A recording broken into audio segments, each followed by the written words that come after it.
नाज़रीन, पाकिस्तान की सियासत में जारी कैओस जो है वो ख़त्म होने का नाम ही नहीं ले रहा। ये ख्याल किया जा रहा था कि इलेक्शंस होंगे तो शायद पॉलिटिकल स्टेबिलिटी वापस आए और चीज़ें जो हैं वो बेहतर हों। अभी थोड़ी देर पहले आज इसहाक डार साहब जो हैं वो भी प्रेस कॉन्फ्रेंस कर रहे थे, वो भी बता रहे थे कि किस तरीके से वो कोशिश कर रहे हैं कि जी चीज़ें जो है बेहतर करें। बहरहाल इकॉनमी की जब तक बात आप करते रहेंगे तो आपको समझ में आएगा कि हालात किसी सूरत बेहतर नहीं हो रहे बल्कि अबतर होते चले जा रहे हैं। इलेक्शंस को लेके जो अनसर्टेनिटी थी वो वैसी की वैसी ही है।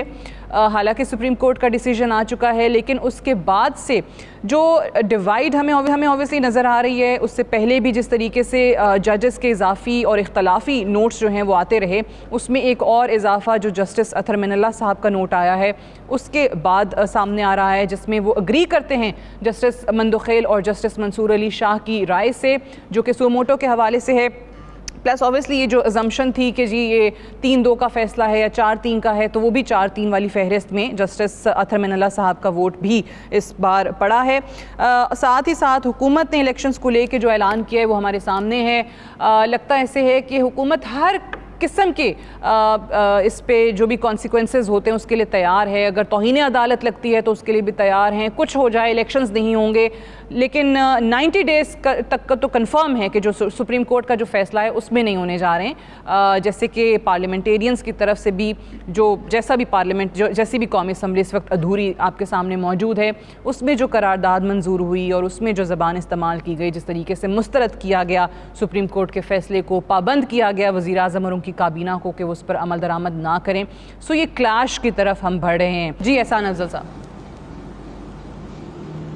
हाँ, बिस्मिल्लाहिर्रहमानिर्रहीम। देखें, सबसे पहले तो हमें ये बड़ी क्लैरिटी के साथ अब इस चीज़ को समझ जाना चाहिए कि ये जो बहरान है और जो बहरान रहा पिछले 11 महीने में, उसकी जो जड़ थी, जो बुनियाद थी, वो 63A की तशरीह थी, जो री राइटिंग ऑफ कॉन्स्टिट्यूशन था कि वोट आप जो है अगर कोई मुनहरफ होता है तो उसके वोट्स को आप काउंट नहीं करेंगे। ये आइन में कहीं नहीं लिखा था। ये बुनियाद बनी जहां जहां एक पोलराइजेशन का माहौल था, सियासी पार्टीज में लड़ाई झगड़ा था, आपने ऐसी तशरीह की जो एग्जिस्ट ही नहीं करती थी आइन में, तो वहां आपने शिद्दत जो है वो डाली इस बहरान में, और किसी हुकूमत आ रही है, हुकूमत जा रही है, और ये सारा मामला।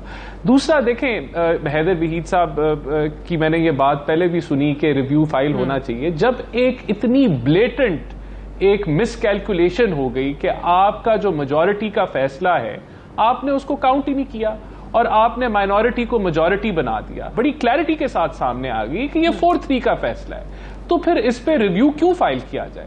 ये तो खुद ही जो है सुप्रीम कोर्ट को इसकी करेक्शन करनी चाहिए, और यहां हम रिव्यू फाइल करें और वो कौन सा बेंच बने। ये फैसला आ गया है, 4-3 मेजॉरिटी का फैसला है, सुओ मोटो रद्द हो चुका है। ये गलती सुप्रीम कोर्ट के बिहाफ पे हुई है। अगर जुडिशल ऑर्डर आ गया तो उसको करेक्ट करें और उस वायलेशन के ऊपर जो है उसका रिवर्सल हो। ये जो वायलेशन हुई है बड़ी, अब हम रिव्यू फाइल करें, नया बेंच बने, क्यों? एक 4-3 मेजॉरिटी का फैसला है, वहां अगर तो फिर कैसे होगा? खुद से वो कर दें। आइन में तो क्लियर रखा है कि ये प्रीरोगेटिव ही चीफ जस्टिस का है। नहीं, आईनी तरमीम अगर हो जाती है तो फिर ऑब्वियसली वही है कि जो आप लोगों ने बिल में लिखा है कि वो फिर 3 जजेस का बेंच जो है वो फैसला कर लेगा। नहीं, बट अभी जजमेंट ही नहीं है, ये बात समझिए। नहीं, देखें, बात ये है कि 3 जजेस के बेंच की तो बात नहीं है, ओपिनियंस देखें सर। अब वो नहीं, मैं मुझे जरा मुकम्मल करने दें। देखें, वो ना 3 जजेस के बेंच की तो देखिए किसी ने, देखें इसकी दरख्वास्त डालें कि भाई जजमेंट दें। ठीक है जी एहसान। देखें, ये मेरा ये मौक़िफ़ है कि यहाँ रिव्यू क्यों फाइल किया जाए जब इस मामले को है ही ना। 3 मेंबर बेंच तक बात आती, अगर 4-3 की कैलकुलेशन प्रॉपर्ली होती तो एक तो ये मुद्दा होता। आपने देखिए, अच्छा यहाँ बात की गई, एहसान अफजल साहब वो ये कह रहे हैं कि 4-3 वाली जजमेंट तो आई नहीं है ना, तो वो जजमेंट आपने देखी नहीं है, तो इसलिए क्लैरिटी आप वहां से ले लें, उसको लेके आए। जी एहसान, आप जजेस रिकॉर्ड आ चुके हैं। देखें, बड़ा सिंपल सी बात है, जब 4 जजेस ऑन रिकॉर्ड आ चुके हैं कि वो सुओ मोटो को रद्द करते हैं, तो it is with blatant clarity कि वो मेजॉरिटी है। तो वो करेक्शन अगर मिस कैलकुलेशन की तो उसकी करेक्शन भी सुप्रीम कोर्ट करे। ये बाकी रिव्यू नहीं चाहिए, करे ना करे, वो होता है नहीं होता, फिर उसको कौन सुनता है, वो अलग बात है। वो तो आगे बढ़ रहे हैं, इससे आगे आपको करेक्ट करना है या कोई टूथ फेरी अच्छा बढ़ रहे हैं ना, ये ठीक है कि ईसीपी को फिर जो है ईसीपी ने ऑब्वियसली पहले ऐलान किया कि हम सुप्रीम कोर्ट के फैसले पर अमल दरामद करेंगे, आगे बढ़ते चले जा रहे हैं, वो रुक नहीं रहे। बिल्कुल ठीक है कि फिर वो तो उसी जजमेंट को सही मानते हुए चल रहे हैं। अगर वो आगे बढ़े हैं तो वो आगे नहीं बढ़ सकते थे, जब मेजॉरिटी का फैसला वो आगे नहीं बढ़ सकते थे। तो अगर सुप्रीम कोर्ट ऑफ पाकिस्तान अगर इतनी सी भी अब ये चीज जब क्लियर हो गई, क्लैरिटी के साथ आगे आ गई, then supreme court should have अपनी सेल्फ करेक्शन करे। हमने रास्ता उसका बताया। अच्छा, आप कहते हैं सेल्फ करेक्शन होनी चाहिए। हैदर का नुक्ता ये है कि 4-3 की जजमेंट क्यों नहीं है, तो क्लैरिटी मुकम्मल कर लूं जी। मुकम्मल कीजिए एहसान।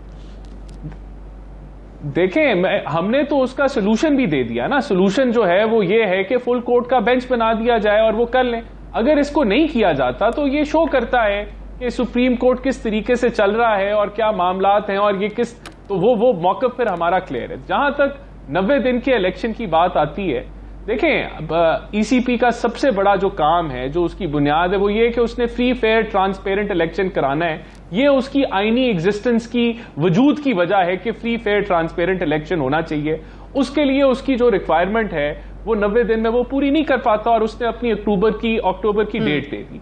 तो यहां तो वो बात होगी। और 90 दिन की अगर बात है, कोई वो केपीके पे तो वो लागू नहीं होती 90 दिन की बात, वो तो सिर्फ पंजाब पे लागू होती है। तो ये चीजें जो है ये भी बड़े इधर से सवालिया निशान उठते हैं। बड़ा एक सिंपल सी बात है, ये जो 3 मेंबर का बेंच है ये बनता ही नहीं है, इसका फैसला भी नहीं बनता और इसकी इंप्लीमेंटेशन भी नहीं होगी क्योंकि वो फैसला एग्जिस्ट ही नहीं करता हमारे नज़र। एहसान अफजल से पहले तो ये बता दीजिए, वो जो हम सदर साहब ने वापस भिजवाया ये बिल, उस पर बात कर रहे थे, तो फिर किस तरीके से आप इस पे आगे बढ़ेंगे? अब तो हैदर वहीद साहब ने भी जैसे बात की कि उसमें कोई ऐसी चीज़ें हैं नहीं, अगर देखा जाए जो रिफॉर्म्स आई हैं, जो इस्लाहात आई हैं उस बिल के अंदर, बहुत सारी अच्छी चीज़ें, बड़ी आईनी तरमीम के बगैर कैसे होगा? देखें, सबसे पहले तो सदर साहब जो हैं वो खुद मुतनाज़ा अपनी इन्हीं हरकतों की वजह से बन चुके हैं और वो पाकिस्तान के सदर की तरह तो एक्ट करते नहीं हैं, वो एक पार्टी के सदर की तरह एक्ट कर रहे हैं। और ख़ुद वो ऑर्डिनेंसेस के ज़रिए 4 साल जो हुकूमत चली, आज जब एक लेजिस्लेटिव जो है वो बिल को भेजा जाता है उनकी तरफ तो उसको वो रद्द कर देते हैं। तो ये शो करता है कि वो कितने न्यूट्रल हैं और कितने वो पार्टिजन हैं। तो जहां तक बात हुई कि ये जो रूल्स ऑफ प्रोसीजर है 191 के तहत सुप्रीम कोर्ट के पास हक है इस चीज़ का, लेकिन कहीं उस आर्टिकल में ये नहीं लिखा कि ये हक जो है वो बिल पास करने का या लॉ इनैक्ट करने का वो लेजिस्लेटिव के पास नहीं और असेंबली नहीं कर सकती। तो ये बिल्कुल जो है ये एक्ट बन जाएगा और ये लागू होगा और इसके लिए आईनी तरमीम 2/3 की जो है वो मेरा नहीं ख्याल रिक्वायरमेंट है, क्योंकि कहीं ये जो 191 का आर्टिकल है वो असेंबली को रोकता नहीं है और कहीं ये नहीं लिखा कि वो एक्ट बनेगा और ये चैलेंज हो जाएगा सुप्रीम कोर्ट में। जी, तो ठीक है, वहां फिर जो है इसके ऊपर बहस हो जाएगी और पता चलेगा। लेकिन जब ये एक्ट पास हो जाता है तो मेरे ख्याल से ये this will be part of the rules of procedure और ये फॉलो करना होगा सुप्रीम कोर्ट को। यहाँ 1-2 चीज़ों को मैं क्लैरिफाई करना चाहूँगा। देखें, हम इलेक्शन से नहीं भाग रहे, हमारा एक बड़ा सिंपल मौक़िफ़ है और वो ये है कि पाकिस्तान में ये जो केयर टेकर हुकूमत का रिवाज है किसी वजह से है और इसके ऊपर बड़ी बहस होकर हम यहाँ तक पहुँचे हैं कि केयर टेकर का रिवाज होगा ताकि इलेक्शन के रिजल्ट जो है वो काबिल कबूल हों। हमारा सिर्फ ये मौक़िफ़ है कि इस मुल्क के अंदर अगर अलहदा एक पंजाब के सूबे में इलेक्शन आज होगा, कल कुछ अरसे बाद केपीके के अंदर होगा, फिर बाकी 2 सूबों और वफाक में होगा, तो ये आप जो जिस तरह की जमहूरियत पाकिस्तान में आप बुनियाद रख रहे हैं लड़ाई झगड़े की, जो पहले ये एक हद तक छू चुकी है, तो इसको अगर आपने फर्दर एक्सट्रीम के ऊपर लेके जाना है तो ये वो करने का रास्ता है। बेहतर है कि इलेक्शन एक साथ हों और ये हमारा मौक़िफ़ है। हमारी हुकूमत अगस्त के अंदर ख़त्म हो रही है और उसके बाद अक्टूबर में कोई नहीं रोक सकता कि इलेक्शंस की तरफ आप जाएं। केयर टेकर हुकूमत पूरे पाकिस्तान में होगी और वो इलेक्शन कराएगी और वो एक ऐसा इलेक्शन होगा जो सबको कबूल होगा। आज हमारे पे उंगलियां उठा रहे हैं कि हम ये चीज़ें मनूवर कर रहे हैं या ये नहीं कर रहे, इलेक्शन कमीशन को वो फैसिलिटेट नहीं कर रहे, तो हमारी हुकूमत की जो प्रायोरिटीज़ हैं हमने रख दी हैं कि हमारी हुकूमत की ये प्रायोरिटीज़ हैं। तो यही चीज़ें होती हैं कि जब हुकूमतें होंगी उनकी अपनी अपनी प्रायोरिटीज़ होंगी और उसके ऊपर फिर उंगलियां उठाई जाएंगी। तो बेहतर है कि केयर टेकर का निज़ाम हो